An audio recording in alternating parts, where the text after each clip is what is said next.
I have a few hot takes or opinions, if you want to call it, regarding AI. And those are that I believe that generative AI is fundamentally misogynistic. And that is one of the reasons why women specifically should learn how to use it.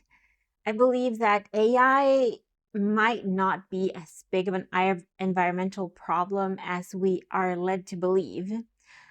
And I also believe that it has the potential to create very big wealth gaps in the population. Hi, my name is Valentina Norberg. I am 42 years old. I have a finance degree and I still don't have a job. In this channel, I am learning how to use AI models so that I can implement them in my work and hopefully create a business from it. So let's get into these opinions of mine. Now, I believe that generative AI is misogynistic, and the more I use it, I sort of get more convinced about it because it makes assumptions about women that are very condescending, specifically about women's capacity, or that it has these assumptions of what women believe or what they can do. And I feel that that is very aggravating.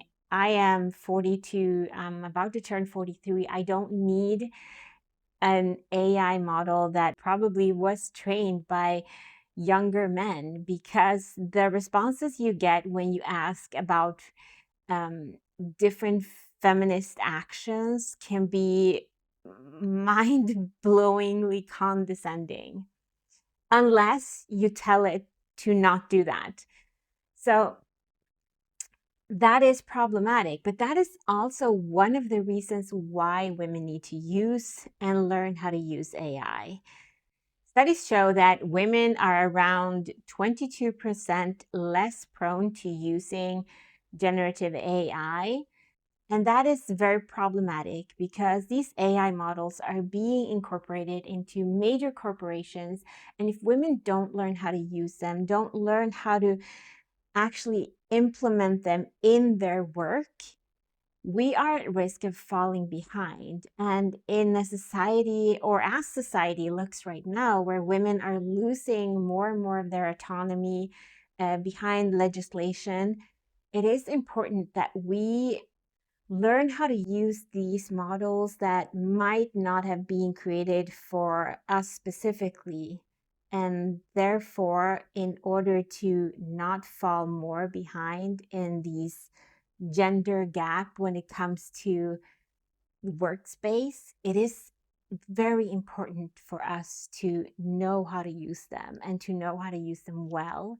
And often as it is, unfortunately, we need to know how to use these things better than most men do just to be invited into the room. So therefore, yes, AI is misogynistic, but that is the main reason why we as women need to know how to use AI. And then we have the question about AI and its environmental effects. Now, I've read different studies regarding this. Now, I'm not going to say that I've done a deep dive on it because I haven't, but it does seem to me, from what I understand, that the environmental effects that AI have, or these data centers, the amount of water that is being used is still less than what is being used when producing different textiles or in the production of luxury products, luxury handbags, cars. It also has less of a carbon footprint than meat production has. So I don't think that the problem is with AI itself, that is environmentally problematic. I've also seen a few studies regarding that the technology that we need to make AI even more environmentally safe already exists. The problem is that the companies that are creating AI models are not using them because they are more expensive. And then I believe that AI in many different ways will create bigger wealth inequalities. We can already notice that there are parts of AI models that you need to pay for. In the beginning, everything was completely free, and now we have to pay for more access to different things. I think we could become at risk of all of the knowledge being owned by corporations, and not having a subscription to one of these models will possibly hinder your access to knowledge, which in itself is incredibly dangerous. And the combination of these 3 points is something that leads to what I keep coming back to, and that is that not learning AI is not really an option, because it's only going to create bigger gaps and leave you further behind. It feels like I keep repeating myself on this point, but I do believe that it's incredibly important, because we are not the ones choosing whether or not AI will be used. It's already being used.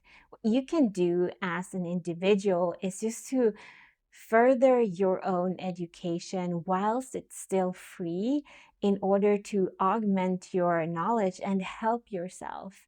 And being able to do that, it's a privilege in itself, because not everyone can afford cell phones or internet, even in countries where that is very, very expensive.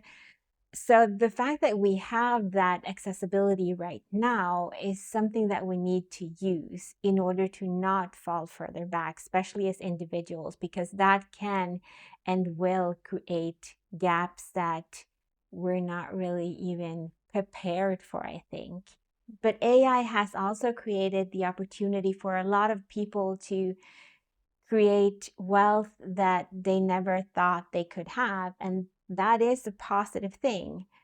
But that didn't happen magically. They sat down and they did the work. They learned how to use these models in a way that could be beneficial for them. So what I want to leave you with is that AI models are not necessarily the monsters. We need to use them because they are being used at larger scales, and furthering your own education is the best thing you can do for yourself right now whilst they're still free. I mean, Anthropic has free courses on how to learn how to use Claude. And that is amazing that we still have that. And if you have the capability of reading in English and using the internet, and that is something that you can do for yourself right now before it becomes something that only the wealthy can afford.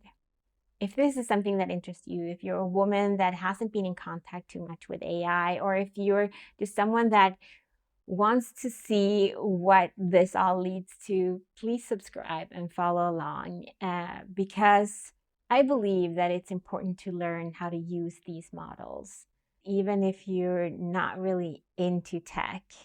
But this will become an essential part of what we're going to be needing in our workspace. Tomorrow, I will be talking about why I'm choosing to learn Claude before any other model. I'll see you then. Bye.